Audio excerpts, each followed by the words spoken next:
கல்வியை பற்றி பேசாத ஒரு ஆவணம் அப்படின்னு சொன்னா அதுக்கு என்ன பேர் வச்சிருக்காங்கன்னா தேசிய கல்விக் கொள்கை 2020 பேர் வச்சிருக்காங்க. இந்த விதிகளை நீங்க நடைமுறைப்படுத்திட்டீங்கன்னா அதற்கப்புறம் அரசினுடைய பல்கலைக்கழகம், அரசினுடைய முழு நிதியில் இயங்கும் பல்கலைக்கழகம், கல்வியை பற்றி பேசும் பல்கலைக்கழகம் என்கின்ற ஒரு பல்கலைக்கழக அமைப்பே இல்லாம போயிடும். இது என்னன்னு கேட்டா கூட்டாட்சி தத்துவத்தை சபப்பெட்டிக்குள் வைத்துவிட்டு அடிக்கப்படுற கடைசி ஆணி அது. இங்க விக்டிம் யார் பாதிக்கப்படுறானோ பாதிக்கப்படுறவனே இது என் தலைவிதின்னு ஏற்றுக்கொள்ள வைப்பது. இந்த சூழ்ச்சி தான் இந்தியாவுடைய விடுதலைக்கு முன்னாடி இருந்தது. அதான் நிறைய பேர் பேசுறத நீங்க கேக்குறீங்களா? எல்லாரும் டாக்டர் ஆயிட்டா, எல்லாரும் இன்ஜினியர், எல்லாரும் டாக்டர் ஆயிட்டா உனக்கு என்ன வலிக்குதுன்னு கேட்க வேண்டாமா? டாக்டருக்கு படிக்க வைக்கிறதுக்கு ஆர்வம் மிக்க தகுதியானவர்களை வரவிடாமல் தடுக்கின்ற சூழ்ச்சி நீட். அந்த சூழ்ச்சியை போல இன்னொரு சூழ்ச்சி தான் காமன் யூனிவர்சிட்டி என்ட்ரன்ஸ் டெஸ்ட். நான் சொல்வதை ஏற்றுக்கொள்ளவில்லை என்றால் உன் பட்டம் செல்லாது அல்லது நீ பட்டப்படிப்பை நடத்த முடியாது என்று சொல்வதற்கான அதிகாரத்தை பல்கலைக்கழக மானிய குழுவுக்கு யார் தந்தார்கள்னு நான் கேட்கிறேன். இது எல்லாமே சமூக நீதியின் அடிப்படையில் இன்றைக்கு இருக்கக்கூடிய கல்வி கட்டமைப்புக்கு எதிரானது. என்றால் முதல் தலைமுறை மாணவர்கள் பல்கலைக்கழகத்தில் கால் வைக்கும் பொழுது தடுமாறதான் செய்வாங்க. எனவே இது துணைவேந்தர் நியமனம் சம்பந்தப்பட்டது மட்டுமல்ல, ஒட்டுமொத்தமாக உயர்கல்வியை சிதைப்பது, ஒட்டுமொத்தமாக சந்தையிடம் கல்வியை கொண்டு போய் கொடுக்கிற ஏற்பாடுன்றதுனாலதான் இதை எதிர்க்கிறோம்.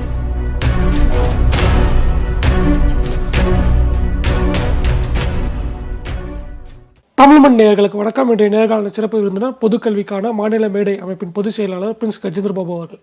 ஐயா வணக்கம். வணக்கம். 2 தினங்களுக்கு முன்னாடி தமிழ்நாடு முதலமைச்சர் யூஜிசியுடைய அந்த வரைவு தீர்மான டிராஃப்ட் ரெகுலேஷன்ஸ்க்கு எதிராக இந்தியா கூட்டணியில் இருக்க தலைவர்களுக்கு ஒரு கடிதம் எழுதியிருந்தார். அன்றைய தினமே கேரளாவில் அதுக்கு எதிராக தீர்மானம் நிறைவேற்றப்பட்டிருக்கு. ஏற்கனவே தமிழ்நாட்டிலையும் நிறைவேற்றப்பட்டிருக்கு, இப்போ கேரளாவிலையும் நிறைவேற்றியிருக்காங்க. எதனால் இந்த எதிர்ப்பு வருது? இந்தியா முழுவதும் அதுக்கான ஒரு ஆதரவை பெறுவதன் மூலமாக என்ன நடக்கும்? பல்கலைக்கழக நிதி நல்கை குழு அப்படின்னு சொல்ற அந்த அமைப்பு அது 1950களில் உருவாகின்ற போது, அதற்கென்று ஒரு சட்டத்தை இயற்றுகின்ற போது ரொம்ப தெளிவாக என்ன சொன்னாங்கன்னு கேட்டால், பல்கலைக்கழகத்தை உருவாக்குகின்ற, ஒழுங்குபடுத்துகின்ற, அதாவது அதை நடத்துகின்ற அந்த அதிகாரம் மாநில அரசிடம் இருக்கிறது. இந்தியாவில் பல்வேறு மாநிலங்கள் இருக்குது. பல்வேறு மாநிலங்களில் அந்தந்த அரசுகள் பல்கலைக்கழகத்தை நடத்தும். இப்போ இந்த பல்கலைக்கழகங்களுக்கு உயர் ஆராய்ச்சி செய்வதற்குண்டான வழிகாட்டுதல் கொடுப்பதற்கு, அத்தகைய உயர் ஆராய்ச்சி செய்ய விரும்பக்கூடியவர்களுக்கு தேவைப்படக்கூடிய கட்டமைப்பு இருக்கிறதா, எத்தகைய கட்டமைப்பு வேண்டும், அதற்கு எந்த அளவிற்கு நிதியை நல்க வேண்டுமோ அந்த அளவுக்கு நிதி நல்குவதற்காக, அதற்கான பரிந்துரைகளை கொடுப்பதற்காக, இதற்கு தான் அந்த பல்கலைக்கழக நிதி நல்கை குழுன்னு சொல்லப்படுற யூனிவர்சிட்டி கிராண்ட்ஸ் கமிஷன். கிராண்ட்ன்ற வார்த்தை அதுதான் அதில் ரொம்ப முக்கியம். யூனிவர்சிட்டி கிராண்ட் கமிஷன், அந்த 3 சொற்கள் ஆங்கில சொற்கள்ல இடையில் இருக்கக்கூடிய கிராண்ட் தான் நிதி நல்கை, நிதி நல்குவதற்காக. இப்போ இன்றைக்கு ஒன்றிய அரசு தேசிய கல்விக் கொள்கை 2020 கீழே இந்த நிதி நல்கைக்காக, பல்கலைக்கழகத்திற்கு நிதி கொடுப்பதற்காக, பல்கலைக்கழகத்திற்கு வழிகாட்டுதல் கொடுப்பதற்காக உருவாக்கப்பட்ட ஒரு அமைப்பை ஒட்டுமொத்த பல்கலைக்கழக நிர்வாகத்தை கட்டுப்படுத்தக்கூடிய அமைப்பாக மாற்றுகிறது என்பதுதான் அரசமைப்பு சட்டத்திற்கு எதிரான செயல்பாடாக பார்க்கும். இது ஒரு குறிப்பிட்ட மாநிலத்திற்கு அல்லது குறிப்பிட்ட மாநில மக்களுக்கு எதிரானது என்று யாரும் சொல்லல. இந்திய அரசமைப்பு சட்டம் கூட்டாட்சி தத்துவத்தின் அடிப்படையில் அமைந்தது. இந்திய அரசமைப்பு சட்டத்தின்படி சட்டமன்றங்களுக்கும் மாநில சட்டமன்றங்களுக்கும் இறையாண்மை இருக்கு, மாநில அரசுக்கு இறையாண்மை இருக்கு, மக்களால் தேர்ந்தெடுக்கப்பட்டது தான். நாடாளுமன்றத்துக்கும் ஒன்றிய அரசிற்கும் இறையாண்மை இருக்கு. எனவே ஒன்றிய அரசிற்கும் மாநில அரசிற்கும் இடையிலே இருக்கக்கூடிய அந்த அதிகார பகிர்வை பற்றி இந்திய அரசமைப்பு சட்டம் தெளிவாக 246 கூறின் கீழ் அட்டவணை 7 சொல்லியிருக்கிறாங்க. இறுதி இறையாண்மை யாரிடம் இருக்குன்னா மக்களிடம் இருக்கு. அப்போ மக்கள் தங்களிடம் இருக்கும் இறையாண்மையை தான் தேர்ந்தெடுக்கும் பிரதிநிதி மூலமாக தான், அது ஒன்றிய அரசாக இருந்தாலும் சரி, மாநில அரசாக இருந்தாலும் சரி, இந்த அரசு அப்படித்தான் அரசுக்கு இறையாண்மை அதிகாரம் கிடைக்கிறது.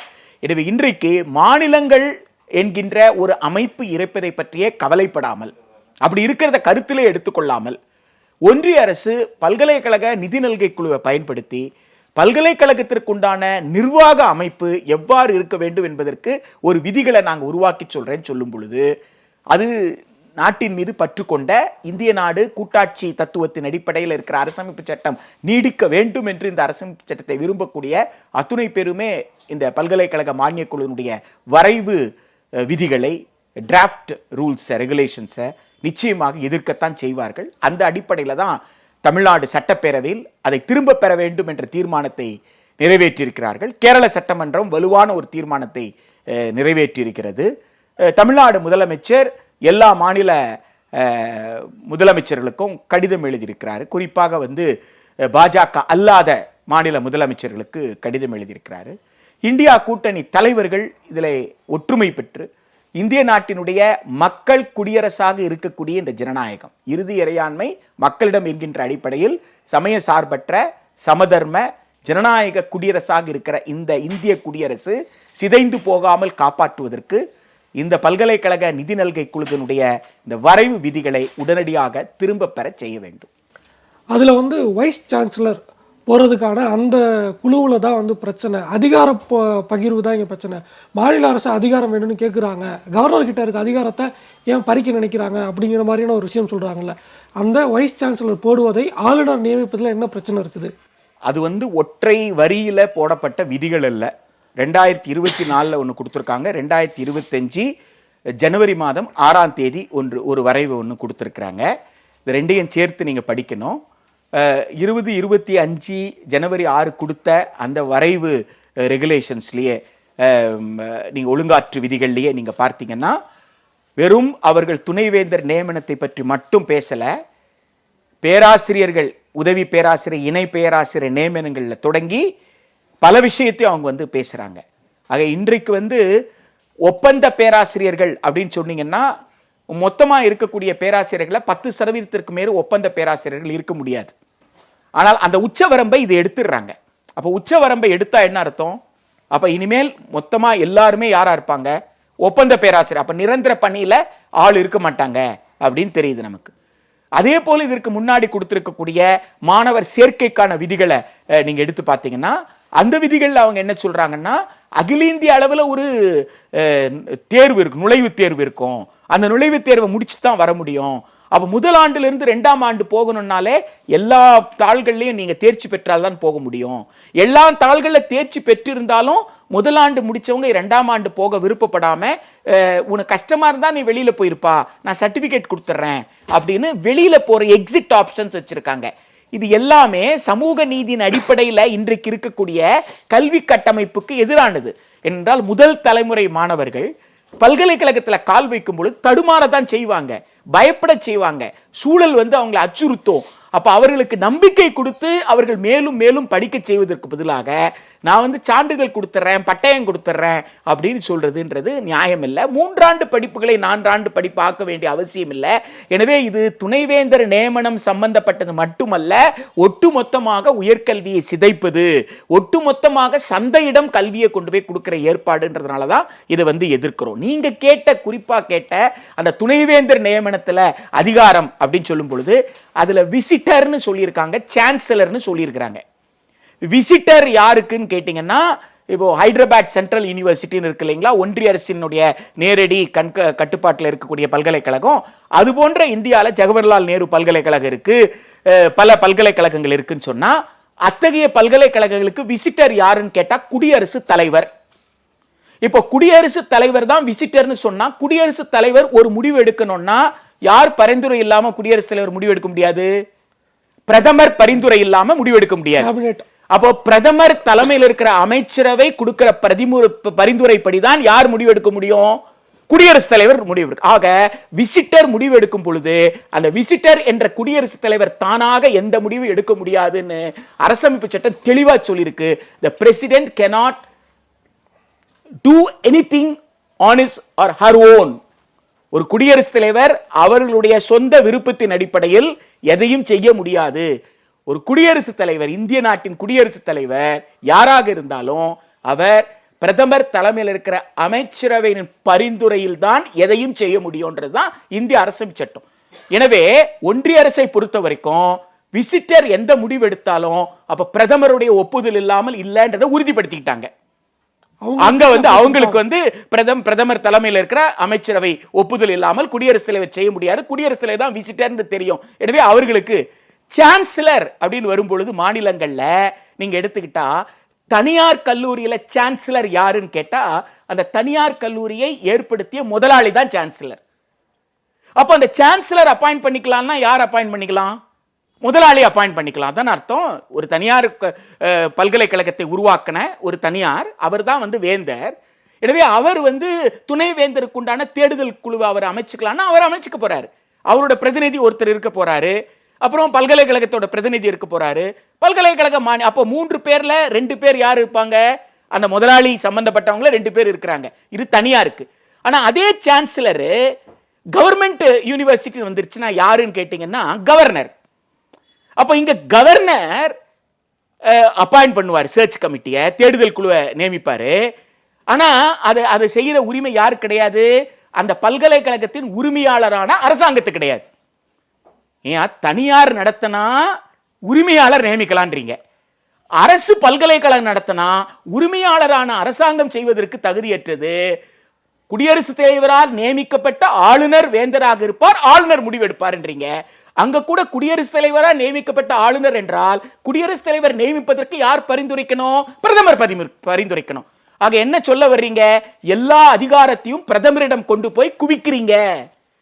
இந்தியாவில் இருக்கிற மாநில அரசுகள், மக்களால் தேர்ந்தெடுக்கப்பட்டிருக்கிற அரசுகள், இந்த அரசுகள் அதற்கென்ற அதிகாரம் இருக்கிறது என்பதை பற்றியே நீங்க கவலைப்படல. பல்கலைக்கழக மானிய குழு பல்கலைக்கழகங்கள்லாம் எவ்வளவு தரமா செயல்படணும்னு தரத்தை பற்றி பேச வேண்டிய குழு, எந்த அளவிற்கு மாணவர்கள் முழுமையாக படிக்கணும்னு சொல்ற குழு. அப்படிப்பட்ட பல்கலைக்கழக மானிய குழு இந்திய அரசமைப்பு சட்டத்தை முழுசா படிக்க வேண்டாமாங்க? இந்திய அரசமைப்பு சட்டத்தை பல்கலைக்கழகத்தை உருவாக்குதல், ஒழுங்குபடுத்துதல், கலைத்தல் என்ற அதிகாரம் பட்டியல் 2 மாநில பட்டியலில் வரிசை 32 இருக்கிறது. பட்டியல் 1 ஒன்றிய பட்டியல்ல வரிசை 44 இந்த அதிகாரம் ஒன்றிய அரசிற்கு இல்லைன்னு சொல்லியிருக்கு. எனவே அரசமைப்பு சட்டத்தில் ஒன்றிய அரசிற்கு இல்லைன்னு சொல்லியிருக்கு, மாநில அரசிற்கு இருக்குன்னு சொல்லியிருக்கு. எனவே மாநில அரசு தனக்கு இருக்கிற அதிகாரத்தில் தன்னுடைய சட்டப்பேரவையில் நிறைவேற்றிய சட்டங்கள் மூலமாக பல்கலைக்கழகத்தை இயற்றி இருக்கிறது. அந்த பல்கலைக்கழகங்கள் மாநில அரசால் உருவாக்கப்பட்ட சட்டத்தின் கீழ் தான் செயல்பட முடியும். அந்த சட்டத்தில் துணைவேந்தர் எப்படி தேர்ந்தெடுக்கப்படணும்ன்ற விதிகள் சொல்லப்பட்டிருக்கு. எனவே அந்த சட்டத்தின்படி தான் துணைவேந்தர் தேர்ந்தெடுக்க முடியும். அதை எப்படி பல்கலைக்கழக மானிய குழு ஒரு விதிகள் மூலமாக அந்த அதிகாரத்தை எடுத்துக்கொள்ள முடியும் என்கின்ற ஒரு புரிதல் இல்லாத பல்கலைக்கழகம் என்ன தரத்தை பல்கலைக்கழக மாணவர்களிடம் எதிர்பார்க்க போகுது?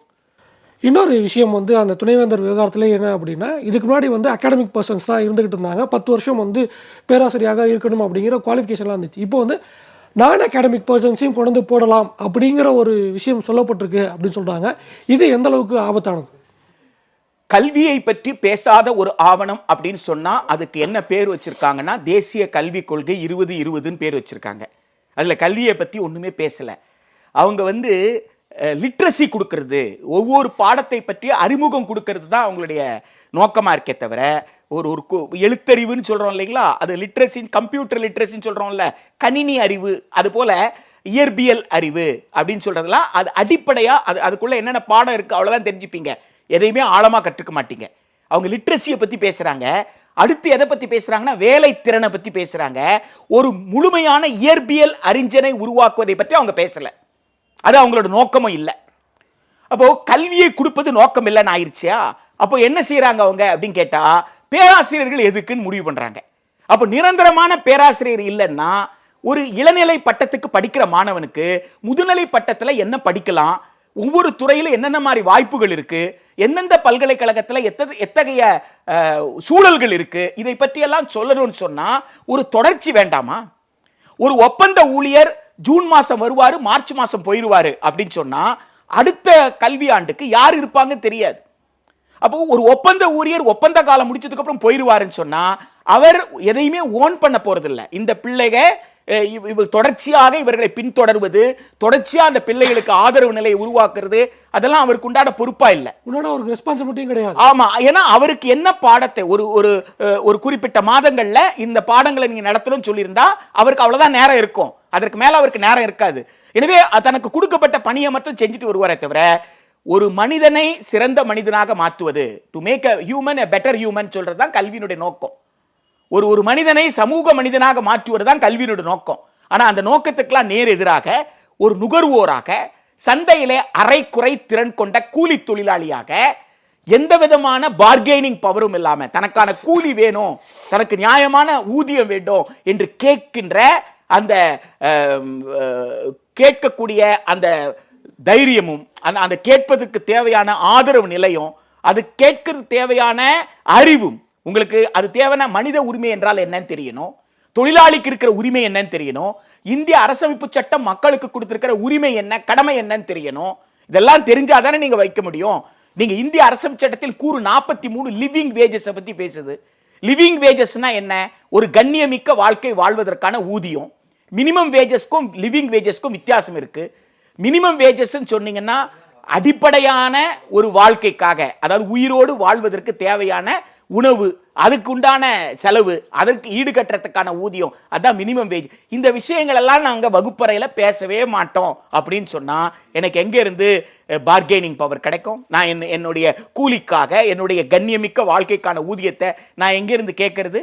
ஆக ஒரு மனிதனுடைய மனித உரிமையை பற்றியோ, ஒரு மனிதனுக்கு தேவைப்படுற கண்ணியமிக்க வாழ்க்கைக்குண்டான கூறுகள் என்ன என்பதை அறிந்து கொள்வதற்கோ எந்த வாய்ப்பும் கொடுக்காம, அப்போ இந்த செயல்பாட்டை எல்லாம் செய்யணும்னா அப்ப துணைவேந்தர் யாரா இருக்கணும்? ஒரு கல்வியாளர் துணைவேந்தரா இருந்தா இதெல்லாம் செய்ய மாட்டார். அப்போ அவங்க என்ன சொல்றாங்க? பேராசிரியர்ல தொடங்கி துணைவேந்தர் வரைக்கும் கல்வியாளரா இருக்கணும்ன்ற அவசியமே கிடையாது. துணைவேந்தர் மட்டும் கிடையாது, பேராசிரியர்கள் கூட ப்ரொஃபசர் பை பிராக்டிஸ், அனுபவத்தின் மூலமாக நீங்க பேராசிரியர் ஆகிறது. ஒரு வைஸ் சான்சலருக்கு அது பாசிபிள் இல்ல அப்படிங்கும்போது ப்ரொஃபசருக்கு அது இன்னும் எக்ஸ்ட்ரீமா. ஆமா, அப்ப அவங்க ப்ரொஃபசருக்கும் அதை சொல்றாங்க, அவங்க துணைவேந்தருக்கும் அவங்க சொல்றாங்க. ஒட்டுமொத்தமாக தேசிய கல்விக் கொள்கை என்பது சமூக நீதியின் அடிப்படையில் கடந்த 75 ஆண்டுகளாக இந்திய அரசமைப்பு சட்டத்தின் கூறுகளை நிறைவேற்றுவதற்காக, அது முன்வைக்கக்கூடிய நோக்கங்களை நிறைவேற்றுவதற்காக இந்தியாவில் உருவாக்கப்பட்ட ஒரு வலுவான அரசு கல்லூரி, அரசு பல்கலைக்கழகம் என்கின்ற அந்த கட்டமைப்பை சிதைப்பது, அந்த சிதைப்பதோட உச்சம்தான் இந்த பல்கலைக்கழக நிதி நல்கை குழு சொல்லப்படுற இந்த யுஜிசி கொடுத்திருக்கிற இந்த வரைவு 2025. இது என்னன்னு கேட்டா கூட்டாட்சி தத்துவத்தை சபப்பெட்டிக்குள் வைத்துவிட்டு அடிக்கப்படுற கடைசி ஆணி அது. அதனாலதான் கொந்தளிச்சு எழறாங்க எல்லாருமே.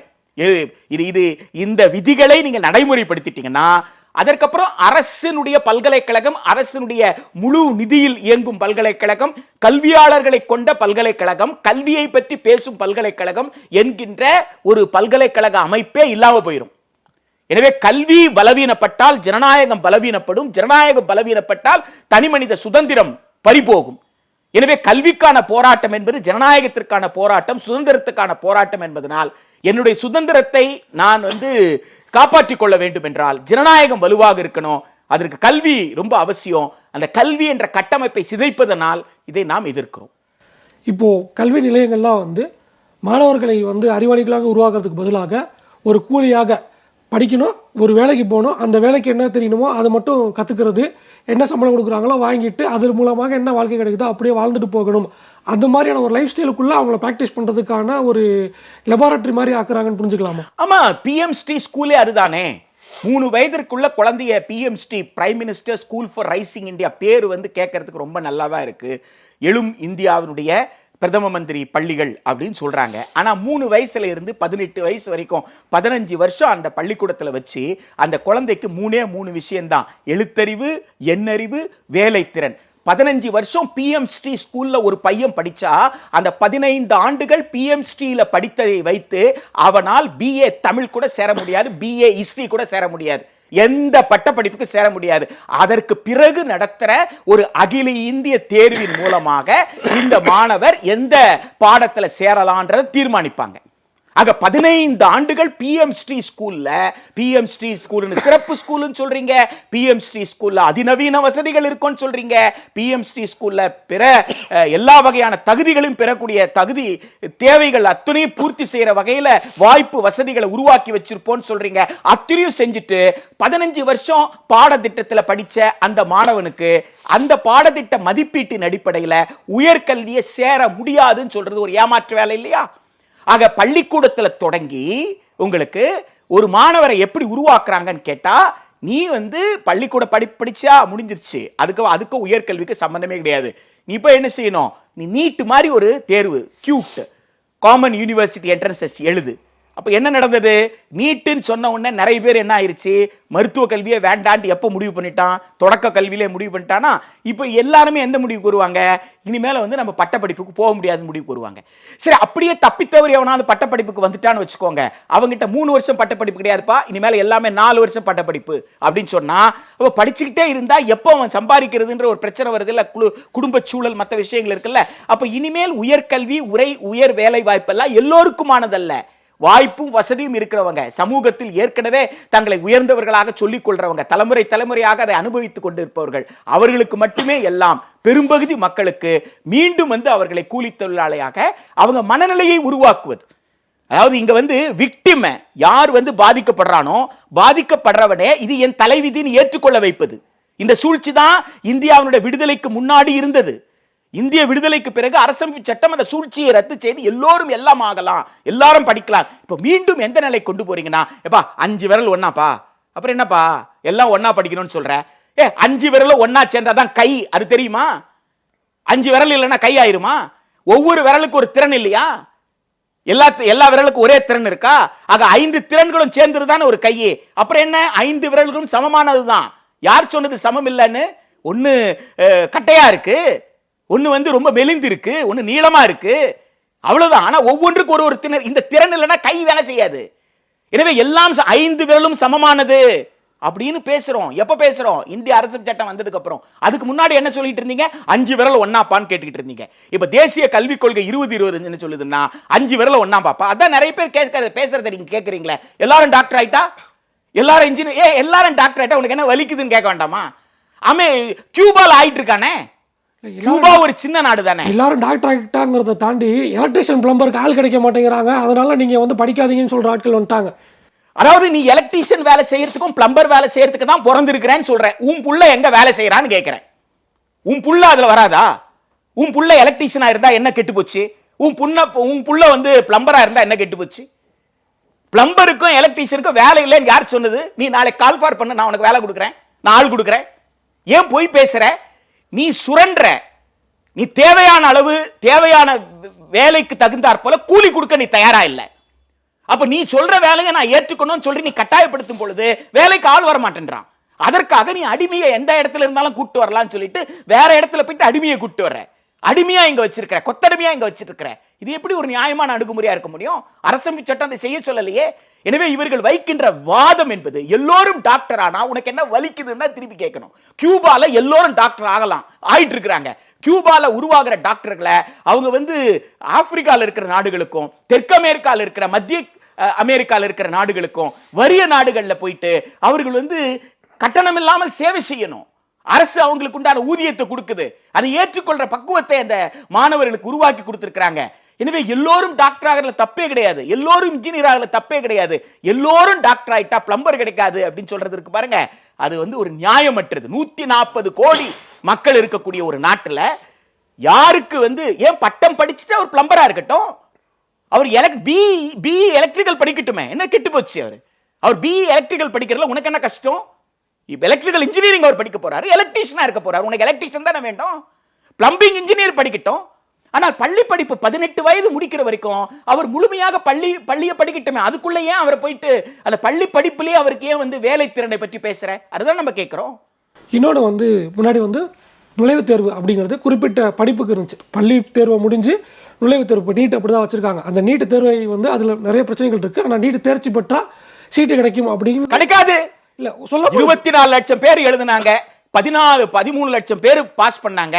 13 லட்சம் பேர்ல 3 லட்சம் பேர் தான் டாக்டருக்கு சேர்ந்திருக்கான். 10 லட்சம் பேர் எங்க சேர்ந்தான்? அப்ப 3 லட்சம் பேர்ல எல்லாருமே வந்து டாப் ஸ்கோரரா போய் சேர்ந்தான். அரசு கல்லூரியில மட்டும் தான் டாப் ஸ்கோரர் போனா, மத்ததெல்லாம் யார் போனாங்க? பணம் இருக்கிறவங்க போனாங்க. 125 மார்க் இருந்தா, 720க்கு 125 மார்க் இருந்தா கூட எங்க போயிடலாம், போய் சேரலான்ற நிலைமை. 140 மார்க் இருந்தா கூட என்ன செய்யலாம், சேர. எதுக்கு? 720 மார்க்குக்கு. இதுக்கு பேர் தகுதியா? ஆக வணிக மையத்தையும் நீட் ஒழிக்கல, தரத்தையும் நீட்டால தீர்மானிக்க முடியும். ஏன்னா அந்த நிலைமை தான் எதுக்கு வரப்போகுதுன்னு கேட்டா BA கூட வரப்போகுது. எப்படி மருத்துவ கல்லூரியை சிதைத்து விட்டோமோ, மருத்துவத்திற்கு உண்டான மருத்துவ தகுதி பெற்ற மருத்துவ ஆர்வம் கொண்ட அந்த மாணவர்கள் மருத்துவம் படிக்க வராமல் யாரெல்லாம் வந்து கோச்சிங் சென்டர்ல போயிட்டு கோச்சிங் சென்டருடைய தயாரிப்போட வர முடியுமோ அவங்க தான் இனிமேல மருத்துவத்துக்கு வருவாங்கன்னு சொல்லி பொது சுகாதாரத்தை சீரழித்திருக்கிறோம்.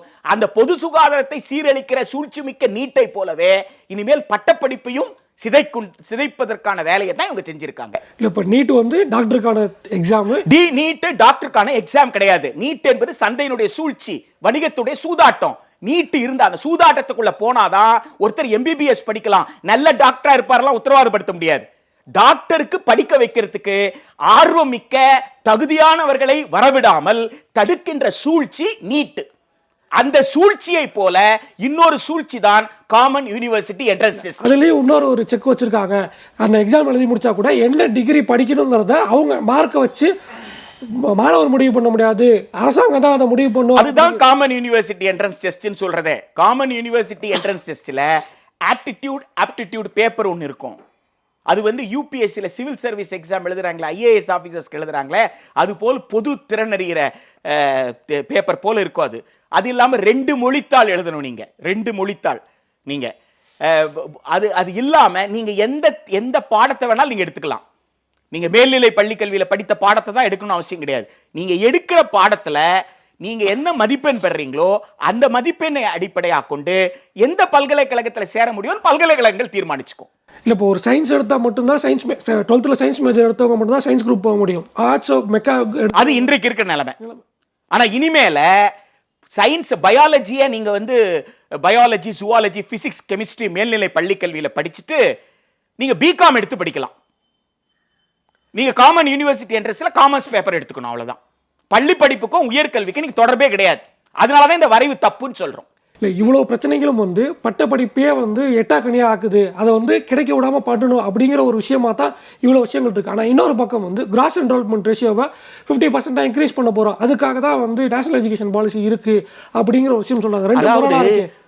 பட்டம் பெறுவதற்கு பல்கலைக்கழகத்திற்குள்ள கல்லூரிக்குள்ள வந்து உட்கார்ந்து படிக்கிறதுன்னு சொன்னா இடஒதுக்கீடு கொடுக்கணும் இல்லையா? எந்தெந்த சமூகம்லாம் இது வரைக்கும் பல்கலைக்கழகத்துக்கு வரலையோ அவங்களுக்கு இடஒதுக்கீடு. இவங்க என்ன சொல்றாங்க, நீ 3ஆம் கிளாஸே வந்து ஆன்லைன்ல படிச்சுக்கலான்றாங்க. 3ஆம் வகுப்பை சர்டிபிகேட் A 3ஆம் வகுப்பு, சர்டிபிகேட் B 5ஆம் வகுப்பு, சர்டிபிகேட் C 8ஆம் வகுப்பு. ஆக 3ஆம் வகுப்புல தொடங்கி பல்கலைக்கழக படிப்பு வரைக்கும் பட்டப்படிப்பு, முதுகலை பட்டம் எல்லாமே எதுல படிக்கலாம்? ஆன்லைன்ல படிக்கலாம். இப்ப எல்லாரும் ஆன்லைன்ல படிச்சுட்டாங்க, ஆன்லைன்ல விண்ணப்பிக்கிறாங்கன்னா நீங்க என்ன சொல்லுவீங்க? எல்லாரையும் பட்டதாரி ஆகிட்டேன்னு சொல்ல போறீங்க. அதுதான் கிராஸ் என்ரோல்மெண்ட். இப்ப நாம தமிழ்நாட்டில் செய்த அது போல கல்லூரி கட்டி இருக்கிறேன், மாவட்டத்திற்கு ஒரு கல்லூரி கட்டி இருக்கேன், அப்ப அந்த கல்லூரியில் எல்லாரும் கொண்டு வந்து சேர்த்திருக்கேன். அப்படி கல்லூரியில் சேர்க்கும் பொழுது எல்லா சமூக பிரிவினரும் ஒன்னா படிக்கிற மாதிரியான சமூக நீதியின் அடிப்படையில் நான் வந்து மாணவர் சேர்க்கை நடத்தியிருக்கேன். அப்படியெல்லாம் சொல்றதல்ல. இவங்க வந்து கல்லூரியே வளாகம் இல்லாத படிப்புன்றதுதான். வளாகம் தேவையில்லை, வளாகமே இல்லாமல் படிக்க முடியும் என்கின்ற இலக்கை நோக்கி நகர்த்துவதுதான் இந்த தேசிய கல்விக் கொள்கை. தமிழ்நாட்டில் சமச்சீர் கல்வி எதுக்கு கொண்டு வந்தோம் அப்படின்னா, பொருளாதார வகையில் வந்து கல்வியில் ஏற்றத்தாழ்வு இருக்கக்கூடாது, ஒரு படித்த பெற்றோருக்கும் சாமானிய பெற்றோருக்குமான அந்த குழந்தைகள் அதை வச்சு அந்த ஒரு இம்பேலன்ஸும் வந்துடக்கூடாது அப்படிங்கிற விஷயங்களா இருக்கு. இப்போ ஆன்லைனில் எக்ஸாம் வைக்கிறாங்க அப்படின்னா அந்த 5ஆம் வகுப்பு குழந்தைக்கான தேர்வை அந்த குழந்தை எழுதுதா இல்லை அவங்க அப்பா வந்து உட்காந்து எழுதுறாரா அப்படின்னே தெரியாது. அப்போ அது இன்னும் பெரிய ஒரு சிக்கலை ஏற்படுத்துமே. முதல்ல குழந்தை வகுப்பறையில் வந்து படிக்கலையேன்னு நம்ம கவலைப்படணும். அதுக்கப்புறம் தான் தேர்வை பற்றி. முதல்ல 3ஆம் வகுப்பு 5ஆம் வகுப்புக்கெல்லாம் தேர்வு நடத்துறதே வந்து மனிதாபிமானமற்ற செயல். தேர்வே நடத்த முடியாது, மதிப்பீட தான் முடியும். ஒரு குழந்தைக்கு உண்டான பக்குவம் பெறக்கூடிய வயது, ஒரு குழந்தை வந்து ஒரு ஃபார்மேஷனுக்கு வரக்கூடிய வயது. எனவே அந்த வயதில் நாம் எதை உத்தரவாதப்படுத்தணும்னா வகுப்பறைக்கு குழந்தை வரணும். வகுப்பறையில் குழந்தை வந்தாதான் அந்த குழந்தை சமூக மனிதனாக மாற முடியும், மற்ற குழந்தைகளோடு பழக முடியும். பகிர்வு என்றால் என்ன, பாசம் என்றால் என்ன, சண்டை என்றால் என்ன, சமாதானம் என்றால் என்ன, இதெல்லாம் வந்து ஒரு குழந்தை வந்து அனுபவ ரீதியாக உணர்ந்து பக்குவம் பெற்று ஒரு சமத்துவமான சமூகத்தை கட்டமைக்க வெளியில வரணும். அதுக்கு பேர் தான் வகுப்பறை, அதுக்கு பேர் தான் பள்ளிக்கூடம். அப்படி ஒரு வாய்ப்பை மறுப்பது கல்வியை மறுப்பதற்கு சமமானது. நீங்க தேர்வு வந்து ஆன்லைன்ல எழுதுறது தவறுன்றது மட்டும் இல்லை, ஆன்லைன்ல தேர்வு எழுதுறதே எதை மறுக்கின்ற செயல் அப்படின்னு கேட்டீங்கன்னா வகுப்பறைக்குள்ள குழந்தை கற்றல் செயல்பாட்டில். அப்போ கற்பதற்கு வாய்ப்பே இல்லாமல் ஒரு குழந்தைய மறுக்கிற விஷயம். கற்றல் என்றால் வெறும் எழுத்தறிவு எண்ணறிவுமா? அதை தாண்டி வேற கற்றலே இல்லையா? ஒரு குழந்தை ஒரு பள்ளிக்கூடத்துக்கு வந்தா பல விஷயங்களை கற்கிறதே. எனவே கற்றல் செயல்பாடே இல்லாத ஒரு குழந்தை பருவம் என்பதுதான் இதில் இருக்கிற பெரிய ஆபத்து. இன்னொரு சிக்கல் வந்து யூஜிசி நாம்ஸாக இருக்கட்டும், இல்லை வந்து என்ஏபியாக இருக்கட்டும், இதெல்லாம் ஏற்றுக்கல அப்படின்னா அந்த டிகிரிஸை வந்து இன்வாலிட் பண்ணிடுவோம், அது வந்து செல்லாத ஆக்கிடுவோம் அப்படிங்கிற வரைக்கும் போகிறாங்கல்ல, அதை எப்படி புரிஞ்சுக்கணும்? இது வந்து ஒரு மிகப்பெரிய எதாச்சாதிகாரம், பாசிசத்தினுடைய கொரூர முகமாக நான் பார்க்கிறேன். நான் சொல்வதை ஏற்றுக்கொள்ளவில்லை என்றால் உன் பட்டம் செல்லாது அல்லது நீ வந்து பட்டப்படிப்பை நடத்த முடியாது என்று சொல்வதற்கான அதிகாரத்தை பல்கலைக்கழக மானிய குழுவுக்கு யார் தந்தார்கள்னு நான் கேட்கிறேன். அப்படி சொல்ற அதிகாரம் எங்கிருந்து உங்களுக்கு வந்தது? அரசமைப்பு சட்டம் அப்படி ஒரு அதிகாரத்தை கொடுக்கவே இல்லையே. அரசமைப்பு சட்டம் கொடுக்காத அதிகாரம், அரசமைப்பு சட்டம் கொடுக்காத அதிகாரத்தை நீங்க வந்து நடைமுறைப்படுத்துவேன்னு சொல்றது ஒரு நியாயமற்றது. பல்கலைக்கழக மானிய குழு அது சொல்லி இருக்கு அப்படின்னு சொன்னா அப்ப இந்தியாவை சர்வாதிகார நாடாக மாற்றுவதற்கான முயற்சி நடக்கிறது. ஜனநாயக தன்மை இங்கே கெடுகிறது அப்படின்றத நம்ம புரிஞ்சு, ஒரு மிகப்பெரிய ஆபத்தை நோக்கி இந்தியா போகுது அப்படின்னு நம்ம புரிஞ்சுக்கணும். மாநில அரசு சட்டப்பேரவை உருவாக்கிய சட்டத்தின் மூலமாக நடக்கக்கூடிய ஒரு பல்கலைக்கழகம், அந்த சட்டத்தின்படி இயங்க விடாமல் செய்வதற்கு பல்கலைக்கழகம் மானிய குழு, பல்கலைக்கழக நிதி நல்கை குழு ஒரு ஒழுங்காற்று விதியை கொடுக்கும். அந்த ஒழுங்காற்று விதியை பின்பற்றவில்லை என்றால் நீ வந்து பட்டப்படிப்பை நடத்தவே முடியாது என்று சொல்வது அப்போ மாநில அரசை செல்லாக்காசாக்குறது. மாநில அரசை செல்லாக்காசு ஆக்குறதுன்னா என்ன அர்த்தம்? இன்றைக்கு இருக்கிற இந்திய கூட்டாட்சியை சிதைப்பது என்று அர்த்தம், இந்தியாவை சிதைப்பது என்று அர்த்தம். இதை அனுமதிக்க முடியுமா? இந்த அதிகாரம் பல்கலைக்கழக நிதி நல்கை குழுக்கு கிடையாது. எனவே இதை நாம் அனுமதிக்க முடியாது. இன்னொன்று, இப்போ ஒவ்வொரு ஸ்டேட்லையுமே வந்து அந்த ஸ்டேட்டில் யூனிவர்சிட்டிஸ் இருக்குன்னா அதுக்குன்னு தனியாக ஒரு லா இருக்குது. அண்ணா யூனிவர்சிட்டிக்கு ஒவ்வொரு ஸ்டேட்டுக்குமே வந்து அவங்க ஒரு சட்டம் வச்சு தான் வந்து அவங்க ப்ராக்டிஸ் பண்ணிட்டு இருக்காங்க போது யூஜிசி வந்து அதை கட்டுப்படுத்த முடியுமா? லீகலாக இதுக்கு வந்து நம்ம அப்போஸ் பண்ணி கோர்ட்டுக்கு போனால் நம்ம ஜெயிக்கிறதுக்கான வித்ஸ்டாண்ட் பண்ணுறதுக்கு வாய்ப்பு இருக்கா? சட்டத்தில், அரசமைப்பு சட்டத்தில் தெளிவாக எழுதியிருக்கிறாங்க. மக்கள் வாக்களித்து தேர்ந்தெடுக்கிற சட்டப்பேரவை என்று இருக்கு. மாநிலங்களில் சட்டமன்றம் இருக்கு, ஒன்றியில வந்து நாடாளுமன்றம் இருக்கு, மக்களவை, மாநிலங்கள். இங்க செய்ய வேண்டிய வேலையும் நீதிமன்றம் தான் செய்யணும். அரசாங்கத்துக்கிட்ட போய் நாடாளுமன்ற உறுப்பினர்கள், சட்டமன்ற உறுப்பினர்கள் பேசி அரசாங்கத்திற்கு புரிய வைக்கணும், நிதி நல்கை குழுக்கு புரிய வைக்கணும்னா அதையும் நீதிமன்றம் தான் செய்யணும்னா அப்புறம் மக்கள் ஏன் வாக்களித்து எம்எல்ஏவை, எம்பியை தேர்ந்தெடுக்கணும் அப்படின்னு மக்கள் நினைக்க ஆரம்பிக்க மாட்டாங்களா? எல்லாவற்றுக்கும் நீதிமன்றத்துக்கு தான் போகணும்னா அப்ப நீ என்னையா கவர்மெண்ட் நடத்துறன்னு கேட்க மாட்டாங்களா? எல்லாமே சட்ட போராட்டம் தான் அப்படின்னு சொல்லிட்டா அப்ப நீ எதுக்கு சட்டமன்றத்தில் நீ என்ன செய்ய போற அப்படின்னு கேள்வியை மக்கள் கேட்க மாட்டாங்களா? அப்ப மக்களுக்கு தங்கள் வாக்குச்சீட்டின் மீது, ஜனநாயகத்தின் மீது 75 ஆண்டுகளாக இருக்கிற நம்பிக்கையை இழக்க செய்யற சூழ்ச்சியை ஒன்றிய அரசு செய்து, நிதி நல்கை குழு செய்துன்னு சொன்னா அதையே வந்து மற்றவர்களும் செய்வது எப்படி வந்து ஒரு நியாயமான அணுகுமுறையா இருக்க முடியும்? எனவே நீதிமன்றத்தை எப்பொழுது நாடணும்னு கேட்டா எதற்கு தேவையோ அதுக்கு தான் நாடணும். எங்க தேவையோ எப்ப தேவையோ அப்பதான் நாடணும். எல்லாவற்றுக்கும் நீதிமன்றத்துக்கு எழுதி சட்டத்தில் எழுதி வச்சிருக்கல, எழுதி வச்சு தெருவில் போயிட்டு மீன் மார்க்கெட்ல மீன் வித்துக்கிட்டு இருக்கிறவங்க கிட்ட போய் சொல்ல வேண்டாமா? மீன் வாங்குறவங்க கிட்ட போய் பேச வேண்டாமா? போயிட்டு காய்கறி மார்க்கெட்ல பேச வேண்டாமா? போயிட்டு பேருந்து நிலையத்தில் எல்லாரும் ஊருக்கு கிளம்புறதுக்கு தயாரா இருக்கிறாங்கன்னா அந்த இடத்துல கூடி இருக்கிற மக்கள் கிட்ட பேச வேண்டாமா? ஐயா, பேருந்துல ஏறி ஊருக்கு போறீங்களே, இந்தாங்க இதை எடுத்துட்டு போங்க, இதையும் சேர்த்து படிங்க, ஊர்ல விவாதிங்க, பல்கலைக்கழகத்தில் மக்களுக்கு சொல்ல வேண்டாமா? மக்களுக்கு சொல்ல வேண்டிய கடமை யாருக்கு இருக்கு? சட்டமன்ற உறுப்பினர் எம்எல்ஏக்கு இருக்கு, எம்பிக்கு இருக்கு. அதை மக்களிடம் வந்து பேசணும், சட்டமன்றத்தில் பேசணும், நாடாளுமன்றத்தில் பேசணும். மாநில முதல்வர்கள்லாம் ஒன்னா சேர்ந்து ஒரு மாநாடு போட்டு ஒன்றிய அரசுக்கு நீ செய்யறது தவறுன்றதை சுட்டி காட்டணும். அரசியல் கட்சிகள் அனைத்து கட்சி கூட்டம் நடத்தலையா? காவேரி பிரச்சனைக்காக அனைத்து கட்சி கூட்டம் நடத்தலையா? பல்வேறு பிரச்சனைகளுக்காக அனைத்து கட்சி கூட்டம் நடக்கலையா? அதுபோல் இது சம்பந்தமான அனைத்து கட்சி கூட்டம் நடத்த வேண்டாமா? இதையெல்லாம், இந்த அரசியல் நடவடிக்கை எல்லாம் எடுக்காம நான் நேரா நீதிமன்றத்துக்கு போனா என்ன? அதான் நீதிமன்றம். அப்ப நீதிமன்றம் எவ்வளவுதான் அப்போ கவர்மெண்ட் செய்ய வேண்டிய எல்லா வேலையும் நீதிமன்றம் செய்யணுமா என்ற கேள்வி எழவில்லையா? எனவே நீதிமன்றத்தை நாட வேண்டிய நேரத்தில் நீதிமன்றத்தை நாடலாம். நீதிமன்றத்தை நாடுவதற்கு முன்பாக அரசு செய்ய வேண்டிய கடமை, மாநில அரசு செய்ய வேண்டிய கடமை, சட்டப்பேரவை உறுப்பினர்கள், நாடாளுமன்ற உறுப்பினர்கள் செய்ய வேண்டிய கடமை, அந்த கடமைகளை செய்துவிட்டு அதற்கு பிறகு அவர்கள் வந்து நீதிமன்றத்தை நாடுவதுதான் சரியான வழிமுறையாக இருக்கும் நான் நினைக்கிறேன். அடுத்து என்ன நடக்குது அப்படிங்கிறத பொறுத்து வந்து பார்ப்போம். இதுவரை எங்களோட இந்த கருத்துக்களை பகிர்ந்தமைக்கு நன்றி. நன்றி.